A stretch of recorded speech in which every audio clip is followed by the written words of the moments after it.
ಆತ್ಮೀಯ H 16 news ಅರ್ಜಾದ್ ಹೇ ಸಿದ್ದರಾಮಗೆ ಸ್ವಾಗತ. ನಾನು ನಿಮ್ಮವ MI ಅಥವಾ ಮಲ್ಲಪ್ಪ ಜೋದಾವರ್. ಆದ್ಮೇಲೆ ಮತ್ತೆ ಯಾಕ್ರಿ ಮತ್ತೊಂದು ಪೋಸ್ಟ್ ಆದೆವು, ಅದು ಶ್ರೀನಗರದ ನೌಗಾಮ್ ಅನ್ನುವಲ್ಲೇ ದೊಡ್ಡ ಪ್ರಶ್ನೆ ಇದೆ. ಅದರಲ್ಲೇ 8 ಅಥವಾ 9 ಜನ ಅದರಲ್ಲೂ ಪೊಲೀಸರು ಹೆಚ್ಚಿನ ಪ್ರಮಾಣದಲ್ಲಿ ಬಲಿಯಾಗಿದ್ದಾರೆ ಅನ್ನೋದು ಆರಂಭಿಕ ವರದಿಗಳು. ದೊಡ್ಡ ಪ್ರಮಾಣದಲ್ಲಿ ಸ್ಫೋಟ ಆಗಿದೆ. ಯಾಕಾಯ್ತು ಮತ್ತೊಂದಲ್ಲೇ ಶ್ರೀನಗರದಲ್ಲೇ, ಅಂದರೆ ಕಾಶ್ಮೀರದಲ್ಲೇ, ಜಮ್ಮು ಕಾಶ್ಮೀರದಲ್ಲೇ ಯಾಕೆ ಒಂದು ಪ್ರಶ್ನೆಗೆ ಏನು ಭಯೋತ್ಪಾದಕ ಕೃತ್ಯನ ಮತ್ತೇನಿದು? ಯಾಕಂದರೆ ಆಲ್ರೆಡಿ ದೆಹಲಿಯಲ್ಲಿ ಕೆಂಪುಕೋಟೆ ಸಮೀಪ ನಡೆದಂಥ ಘಟನೆ ಇನ್ನೂ ಆರಿಲ್ಲ, ಇನ್ನೂ ಅದರ ಗಾಯಗಳ ಮಾಸಿಲ್ಲ. ಇಂಥ ಸಂದರ್ಭದಲ್ಲಿ ಇನ್ನೊಂದು ಘಟನೆ ಯಾಕಾಯಿತು ಅಂತೇಳಿ ನಿಜವಾಗಿ ಭಯೋತ್ಪಾದಕರು ಮತ್ತೊಂದಲ್ಲೇ ದಾಳಿ ನಡೆಸಿದ್ರೆ ಇನ್ನೂ ಸ್ಪಷ್ಟತೆ ಇಲ್ಲ. ಆದರೆ ಸತ್ಯ ಸುಳ್ಳಲ್ಲ, ಅಲ್ಲಿ ತೊಂದರೆ ಆಗಿದ್ದು ಸುಳ್ಳಲ್ಲ, ಕಿಟಕಿಗಳು ಒಡೆದು ಸುಳ್ಳಲ್ಲ, ಪೊಲೀಸ್ ಸ್ಟೇಷನ್ದಲ್ಲಿ ತೊಂದರೆ ಆಗಿದ್ದೀನಿ ಸುಳ್ಳಲ್ಲ, ಜನರಿಗೆ ಹೊರಗೆ ತೊಂದರೆ ಆಗಿದ್ದೀನಿ ಸುಳ್ಳಲ್ಲ, ಎಲ್ಲ ನಡೆದು ಹೋಗ್ಬಿಡ್ತು. ಇದು ಭಯೋತ್ಪಾದಕ ಕೃತ್ಯ ಅಂತ ಆರಂಭದಲ್ಲೇ ಅನ್ನಿಸ್ತಾ ಇದೆ. ಆದರೆ ಇದನ್ನು ಅಲ್ಲಗಳಿತಾ ಇದ್ದಾರೆ ಕೆಲವೊಂದು ಮೂಲಗಳು. ಏಕೆಂದರೆ ಈ ಫರೀದಾಬಾದ್ ಈಗಾಗಲೇ ಡಾಕ್ಟರ್ಸ್ ವೈಟ್ ಕಾಲರ್ ಭಯೋತ್ಪಾದಕರು, ಅದ್ರ ಬಗ್ಗೆ ನಾವು ಸಾಕಷ್ಟು ಮಾತಾಡಿದ್ದೀವಿ. ಉಮರ್ ಆಗಿರ್ಬೋದು, ಇನ್ನುಳಿದವರು ಆಗಿರ್ಬೋದು, ನಬಿ ಆಗಿರ್ಬೋದು, ಇವರೆಲ್ಲರೂ ಯಾವ ರೀತಿಯಾಗಿ ಮಾಡಿದರು. ಶಾಹೀನ್ ಆಗಿರ್ಬೋದು, ಒಂದು ದೊಡ್ಡ ಗುಂಪ ಅಲ್ಪಹಾಹ ಅನ್ನುವಂಥ ಯೂನಿವರ್ಸಿಟಿಯ ಈ ಜನ ಈ ಒಂದು ಭಯೋತ್ಪಾದಕ ಕೃತ್ಯದಲ್ಲಿ ತೊಡಗಿದ್ದನ್ನು ನಾವು ಗಮನಿಸಿದ್ದೀವಿ. ಅವ್ರ ಜೊತೆಗೆ ಇದು ಶ್ರೀನಗರ ಏನಾದರೂ ಲಿಂಕ್ ಅದಾನ ಅನ್ನುವಂಥ ಮಾತು. ಯಾಕಂದರೆ ಇದು ಮೊದಲು ಶುರುವಾಗಿದ್ದು ಪಹಲ್ಗಾಮ್, ಅಲ್ಲಿ ಶುರು ಅಂತ ಇದು ಒಂದು ರೀತಿಯಿಂದ ಜಮ್ಮುವಿನಿಂದ ಆರಂಭ ಆದಂಥ ಈ ಒಂದು ಎಂಥ ಘರ್ಷಣೆ ಅಥವಾ ಭಯೋತ್ಪಾದನೆ ಮತ್ತು ಶ್ರೀನಗರಕ್ಕೆ ಬಂದು ಅಂತ್ಯ ಆಯಿತು. ಆದರೆ ಅದು ಮುಂದುವರಿದು ಅಂತ. ಯಾಕಂದರೆ ಈಗಾಗಲೇ ಒಂದಿಷ್ಟು ಏನೋಪ್ಪ ಎಲ್ಲೂ ಆಗ್ತಾಯಿಲ್ಲ, ಒಂದು ನೆಮ್ಮದಿ ಬದುಕು ಆಗ್ತಾಯಿದೆ ಅಂತ ಏನೋ ಸಮಾಧಾನ ಮಾಡಿಕೊಳ್ಳುವಂಥ ಸಂದರ್ಭದಲ್ಲೇ ಮತ್ತು ಇವು ಮೇಲಿನ ಮೇಲೆ ಆಗೋದ್ರಿಂದಾಗಿ ಸಹಜವಾಗಿ ಸರ್ಕಾರದಿಂದ ಸಂದೇಹಗಳು ಸ್ಟಾರ್ಟ್ ಆಗಿಬಿಡ್ತಾವೆ. ಇವರು ತೆಗೆದುಕೊಂಡಂಥ ನೀತಿಗಳ ಬಗ್ಗೆ ಸಮಸ್ಯೆಗಳು, ಸಂಶಯಗಳು ಶುರು ಆಗಿಬಿಡ್ತಾವೆ. ಇದು ತಪ್ಪು ಮಾಡಿದಾರ ಇವರು ಅಂತ.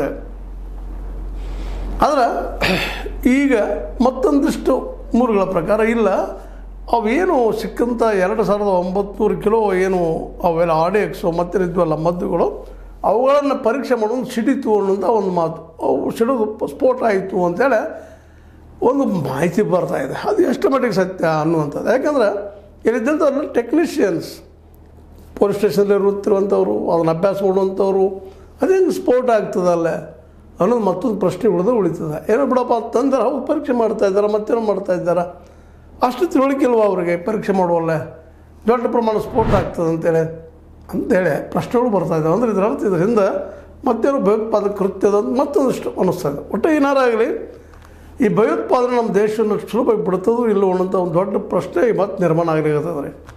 ಇದು ನಮ್ಮ ಮೋದಿಯವ್ರ ಸರ್ಕಾರದಲ್ಲೇ ಎಂಡ್ ಆಗಬಹುದಾ ಅನ್ನುವಂಥದ್ದು.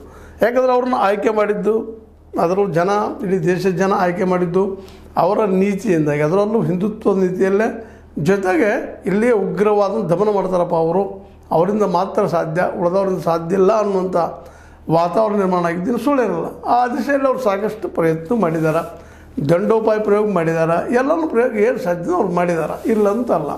ಆದರೆ ನಿಯಂತ್ರಣಕ್ಕೆ ಬರಬೇಕಾಯ್ತಲ್ಲ, ಇಲ್ಲಿವರೆಗೆ ಯಾಕೆ ಬರ್ತಾಯಿಲ್ಲ ಅನ್ನೋದು ಇವತ್ತು ಮೂಡ್ತಾ ಇರೋದು ಒಂದು ದೊಡ್ಡ ಪ್ರಶ್ನೆ ಇದೆ.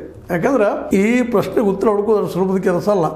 ಇಂಥ ಸಂದರ್ಭದಲ್ಲೇ ಏನು ಮಾಡಬೇಕು ಅನ್ನೋದು ಯಾರಿಗಾದರೂ ತಿಳಿಲಾರದ ವಿಷಯ. ಆದರೆ ಒಂದು ಮಾತ್ರ ಸತ್ಯ, ಜಮ್ಮು ಕಾಶ್ಮೀರ ಮಾತ್ರ ನಿಜವಾಗಿಯೂ ಈ ಒಂದು ಏನಪ್ಪ ಅಂದರೆ ಈ ಎಲ್ಲ ಘಟನೆಗಳಿಗೆ ನಿಧಾನಕ್ಕೆ ಏನಪ್ಪ ಅಂದ್ರೆ ಕಾರಣಕರ್ತ ಆಗ್ತಾ ಇದೆಯಾ, ಅಲ್ಲಿದ್ದಂಥ ಒಂದು ಜನ ನಿಜವಾಗಿಯೂ ಭಾರತ ಜೊತೆಗೆ ಹೊಂದಾಣಿಕೆ ಮಾಡ್ಕೊಂಡು ಹೋಗ್ಬೇಕು ಅನ್ನೋಂಥದ್ದು ಮನಸ್ಸು ಅದನ್ನ ಇಲ್ವಾ? ಮನಸ್ಸಿರಲಿ ಬಿಡಲಿ, ಅವ್ರು ನಮ್ಮಲ್ಲಿದ್ದಾರೆ, ನಮ್ಮವ್ರು ಅನ್ನೋದು ನಮ್ಮ ವಾದ, ಅದರಲ್ಲಿ ಎರಡು ಮಾತಿಲ್ಲ. ಆದರೆ ಇಂಥ ಘಟನೆಗಳಾಗೋದಕ್ಕೆ ಕೇವಲ ಪಾಕಿಸ್ತಾನಿಗಳು ಮತ್ತಾರು ಕಾರಣರಲ್ಲ, ಅಲ್ಲಿದ್ದಂಥ ಜನರೂ ಸಹಿತ ನಮ್ಮ ಭಾರತದಲ್ಲಿ ಗುರುತಿಸ್ಕೊಳ್ಳಲ್ಲೇ ಏನಪ್ಪ ದೂರ ಸರಿತಾ ಇದ್ದಾರೆ ಅನ್ನೋಂಥ ಒಂದು ಮುಖ್ಯ ಮೂಲಭೂತ ಪ್ರಶ್ನೆ ಎದುರಾಗ್ತದೆ. ಯಾಕಂದರೆ ಈಗೇನು ಮಾಡಿದಂಥ ಏನು ವೈಟ್ ಕಾಲರ್ ಜಾಬ್ ಮಾಡಿದಂಥ ಜನ ಇದ್ದಾರಲ್ಲ, ಇವರೆಲ್ಲ ಒಳ್ಳೆಯ ಹುದ್ದೆಗಳಿದ್ದಂಥವ್ರು, ಆರ್ಥಿಕವಾಗಿ ಭದ್ರಿದ್ದಂಥವ್ರು, ಈ ದೇಶದ ಅನ್ನವನ್ನು ನೋಡಿ ಬೆಳೆದಂಥವ್ರು, ಇಲ್ಲಿ ವಾತಾವರಣ ನೋಡಿದಂಥವ್ರು. ಯಾಕಂದ್ರೆ ಈ ಎಲ್ಲ ದೃಷ್ಟಿಗಳು ಇಷ್ಟರಲ್ಲೇ ಅವ್ರು ನಮ್ಮ ಭಾರತೀಯರಾಗಿ ಒಂದು ಪರಿಗಣನೆ ಆಗಬೇಕಾಗಿತ್ತು, ಆದರೆ ಆಗ್ತಾ ಇಲ್ಲ. ಇದಕ್ಕೆ ಕಾರಣ ಏನು ಅನ್ನೋದು ಇವತ್ತು ಹುಡುಕಬೇಕಾಗಿದೆ. ಯಾಕಂದರೆ ಬುದ್ಧಿವಂತರ ಈ ರೀತಿಯಾಗಿ ನಮ್ಮಿಂದ ದೂರ ಸರಿತಾ ಇದ್ದಾರೆ, ಭಾರತೀಯತ್ವದಿಂದ ದೂರ ಸರಿತಾ ಇದ್ದಾರೆ. ಇದನ್ನು ನಾವು ಇವತ್ತು ಪ್ರಶ್ನೆ ಮಾಡಬೇಕಾಗ್ಯದ. ಇರಲಿ ಬಿಡಪ್ಪ, ಏನು ತಿಳುವಳಿಕೆಲ್ದವ್ರು ಮಾಡ್ತಾ ಇದ್ದಾರೆ, ಬುದ್ಧಿ ಇಲ್ಲ ಅವ್ರಿಗೆ ಮಾಡಿದ್ರಿಂದ. ಭಯೋತ್ಪಾದನೆ ಕಾರ್ಯದಲ್ಲಿ ಕೆಲಸ ಮಾಡಿದವರು ಯಾರದೋ ಒಬ್ಬರ ಪ್ರೇರಣೆ ಮೇಲೆ ಆಗ್ತಾ ಇದ್ದಾರೆ ನಾವು ಅನ್ಕೊಳ್ತಾ ಬಂದಿದ್ದೀವಿ. ಬಟ್ ಇವತ್ತು ವೆಲ್ ಎಜುಕೇಟೆಡ್ ಆದಂಥವರು, ಬುದ್ಧಿವಂತರು ಈ ಹಾದಿ ಯಾಕೆ ತುಳಿತಾ ಇದ್ದಾರೆ, ಅವ್ರಿಗೆ ಯಾಕೆ ಮೂಲಭೂತವಾಯಿತು ಅನ್ನೋ ಶ್ರೇಷ್ಠ ಯಾಕೆ ಅನಿಸ್ಲಿಕ್ಕದ ಅನ್ನೋದನ್ನು ಇವತ್ತು ನಾವು ಪ್ರಶ್ನೆ ಮಾಡಬೇಕಾಗ್ಯದ. ಮತ್ತು ಇದು ಹಿಂಗೆ ಮುಂದುವರೆದ್ರೆ, ಇದೇ ರೀತಿ ಮುಂದುವರೆದ್ರೆ ಇಲ್ಲಿ ಒಂದು ಎರಡು ಸಮುದಾಯಗಳ ಮಧ್ಯದಲ್ಲಿ ಏನು ಇವತ್ತು ಕಂದಕ್ಕೆ ಹೆಚ್ಚಾಗ್ತದೆ, ಇನ್ನೂ ಹೆಚ್ಚಾಗೋ ಸಾಧ್ಯತೆಗಳಿದ್ದಾವೆ. ಯಾಕಂದರೆ ಅವರು ಸಹ ಇವತ್ತು ಇದನ್ನು ಮಾಡೋದು ನೋಡಿದಾಗ ಅವರು ಪೂರ್ಣವಾಗಿ ಇಲ್ಲಿ ಆಡಳಿತ ವ್ಯವಸ್ಥೆ ಬಗ್ಗೆ ಆಗಲಿ ಮತ್ತೇನೂ ಆಗಲಿ ಅಥವಾ ನಾವು ಪಾಕಿಸ್ತಾನದವರು ಅನ್ನೋದು ಭಾವರಲ್ಲಿ ಆಗಲಿ ಬೆಳೆದ ಅಂತ ಅನ್ನಿಸ್ತದೆ. ಅದಕ್ಕಾಗಿ ಕೇವಲ ದಂಡೋಪಾಯ ಮತ್ಯಾವ ಉಪಾಯಗಳಿಂದ ಮಾಡುವುದಕ್ಕಿಂತಲೂ ಮತ್ತೇನಾದರೂ ಹೊಸ ಹಾದಿಗಳಿದ್ದಾವೆ ನಮ್ಮಲ್ಲೇ ಅನ್ನೋದು ಸಹಿತ ಇವತ್ತು ನಮ್ಮ ಮೋದಿಯವರಾಗಿರ್ಬೋದು, ಶಾರ್ ಅವರು ಆಗಿರ್ಬೋದು ಇದನ್ನು ಚಿಂತನೆ ಮಾಡಬೇಕಾಗಿದೆ. ಆಯಿತು, ಬಾರ್ಡರ್ ಟ್ರಿಕ್ ಮಾಡ್ಬೋದು, ಅವ್ರ ಒಳಗೆ ಬರ್ದಂಗೆ ನೋಡ್ಬೋದು, ನಾವು ಮಾಡಿದ್ದೀವಿ. ಇವತ್ತು ಸಾಕಷ್ಟು ಖರ್ಚು ಮಾಡ್ತಾಯಿದ್ವಿ. ಅದಕ್ಕೆ ನಮ್ಮ ಬಜೆಟ್ಟಿನ ಒಂದು 20-25% ದುಡ್ಡನ್ನು ನಾವು ಬಾರ್ಡರ್ಗಳ ರಕ್ಷಣೆ ಮಾಡೋ ಸಲುವಾಗಿನ ರಚನೆ ಮಾಡ್ಕೋತೀವಿ, ಖರ್ಚು ಮಾಡ್ತಾಯಿದ್ದೀವಿ. ಆದರೂ ಕಂಟ್ರೋಲ್ ಆಗ್ತಾಯಿಲ್ಲ. ಯಾಕೆ? ಕಾಂಗ್ರೆಸ್ ಸರ್ಕಾರದಾಗ ಇದು ಟೀಕೆ ಮಾಡ್ತಾಯಿದ್ದು ಬಿ ಜೆ ಪಿಗರು ಸಾಕಷ್ಟು ಟೀಕೆ ಮಾಡಿದ್ದಾರೆ. ಮತ್ತು ಇವತ್ತು ಏನು ಕಾಂಗ್ರೆಸ್ಸಿಗೆ ಟೀಕೆ ಮಾಡ್ತಾರೆ ಅಷ್ಟೇ, ಏನಾಗುವಂಥದ್ದೇನಿಲ್ಲ. ಎರಡೂ ಪಕ್ಷದ ನಾಯಕರು ಇವತ್ತು ಅದನ್ನು ಆ ದಿಶೆಯಲ್ಲಿ ಯೋಚನೆ ಮಾಡಿ ಇದು ಈ ಮನಸ್ಥಿತಿಯನ್ನು ಬದಲು ಮಾಡುವಂಥದ್ದು ಸಾಧ್ಯ ಅದನ್ನು ನಮಗಂತ. ಯಾಕಂದ್ರೆ ಇಷ್ಟು ದಿನ ಆದರೂ ಏನಿತ್ತು, ಒಂದು ಹಂತದವರೆಗೆ ಚಿಂತನೆ ಇತ್ತು, ಹೌದಪ್ಪ ಇದು ಕಡಿಮೆ ಆಗ್ಬೋದು, ಹೊಸ ಸರ್ಕಾರ ಬಂದದ, ಕಳೆದ 11 ವರ್ಷ ನೋಡ್ತಾ ಬಂದಿದ್ವಿ ನಾವು, ಇಂದು ಆಗ್ತದೆ ನಾಳೆ ಆಗ್ತದೆ, ನಡಕ್ಕೆ ಒಂದು ಸ್ವಲ್ಪ ಮೌನ ಆಗಿತ್ತು, ಸ್ತಬ್ಧ ಆಗಿತ್ತು ಅಂದಾಗ ಕಂಟ್ರೋಲ್ ಬಂತಪ್ಪ ಅನ್ನೋದ್ರೊಳಗೆ ಇವೆಲ್ಲ ಘಟನೆ ನಡೀತಾ ಇತ್ತು ಒಂದರಿಂದ ಒಂದು. ಈಗ ಇರ್ಬೋದು ಪೊಲೀಸರೇನೋ ತಮ್ಮ ಅಜ್ಞಾನದನೋ ತಿಳುವಳಿಕೆಲ್ದನೋ ಸ್ಫೋಟಿಸ್ಕೊಂಡಿರ್ಬೋದು, ಇನ್ನು ಹೂ ಅನ್ನೋದು ಒಂದು ಹಂತದವರೆಗೆ. ಬಟ್ ಅಷ್ಟು ತಿಳುವಳಿಕೆಲ್ದಂಥವ್ರಿದ್ದಾರೆ ನಮ್ಮ ಪೊಲೀಸರು.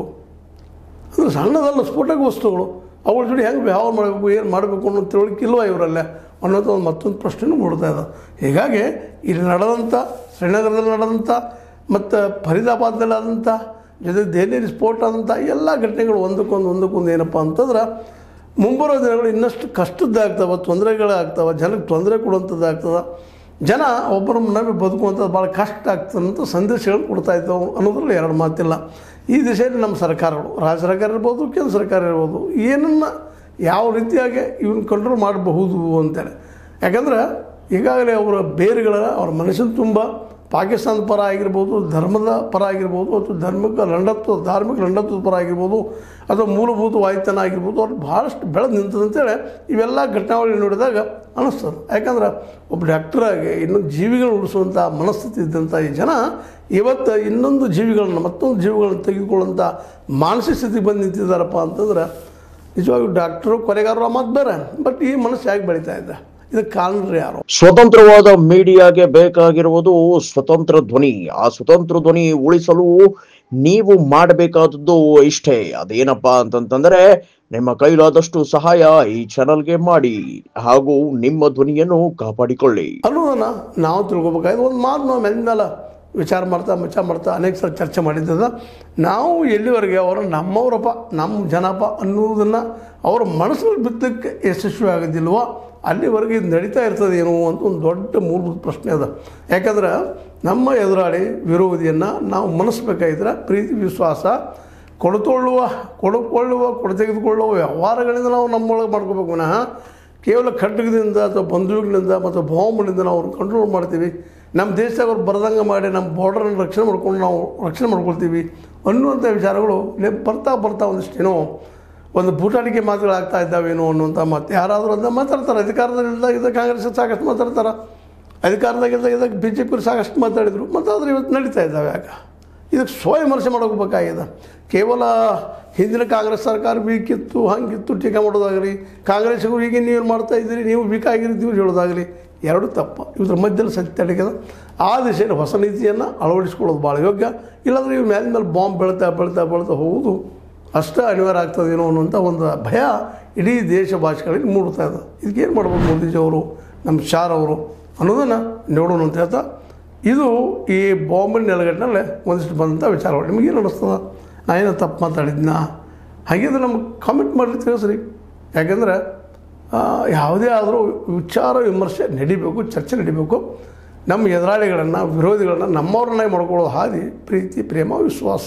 ಹಾಗಂತೇಳಿ ಇದು ಹೇಳಿಗಳ ಲಕ್ಷಣ ತಿಳ್ಕೊಳ್ಳಿಕ್ಕೆ ಹೋಗ್ಬೇಡ್ರಿ. ಯಾಕಂದ್ರೆ ಗಾಂಧೀಜಿಯವರು ಹೇಳಿ ಆಗಿರಲಿಲ್ಲ. ಯಾಕೆಂದ್ರೆ ಅವರು ಸ್ವತಃ ತಾನ ಸಾಯ್ಲಿಕ್ಕೆ ಹೋಗ್ತಾಯಿದ್ರು ಮುಂದೆ. ಆ ಮನೋವೃತ್ತಿ ಮತ್ತು ನಮ್ಮನ್ನು ಸ್ವಲ್ಪ ಏನೋ ಬದುಕನ್ನು ಗಟ್ಟಿಗೊಳಿಸ್ಬೋದೇನೋ ಅಂತ ಮೇಲೆ ಹೇಳ್ತಾ ಇದ್ದೀನಿ. ಆ ದಿಶೆಯಲ್ಲಿ ನೀವು ಚಿಂತನೆ ಮಾಡಿರ್ತೀವಿ ಆಯ್ತಾ. ಲೈಕ್ ಮಾಡಿ, ಶೇರ್ ಮಾಡಿ, ಕಾಮೆಂಟ್ ಮಾಡಿ. ಜೊತೆಗೆ ಇದು ಏನಪ್ಪ ಅಂದ್ರೆ ಸಬ್ಸ್ಕ್ರೈಬ್ ನಿಲ್ಲಿಸ್ಬೇಡ್ರಿ. ಯಾಕೆ 60 ನ್ಯೂಸ್ ಅರ್ಥ ಸಿದ್ದರಾಮಯ್ಯ ಸತ್ಯದ ಕೈಗೊಂಡು ವಂದನೆಗಳು.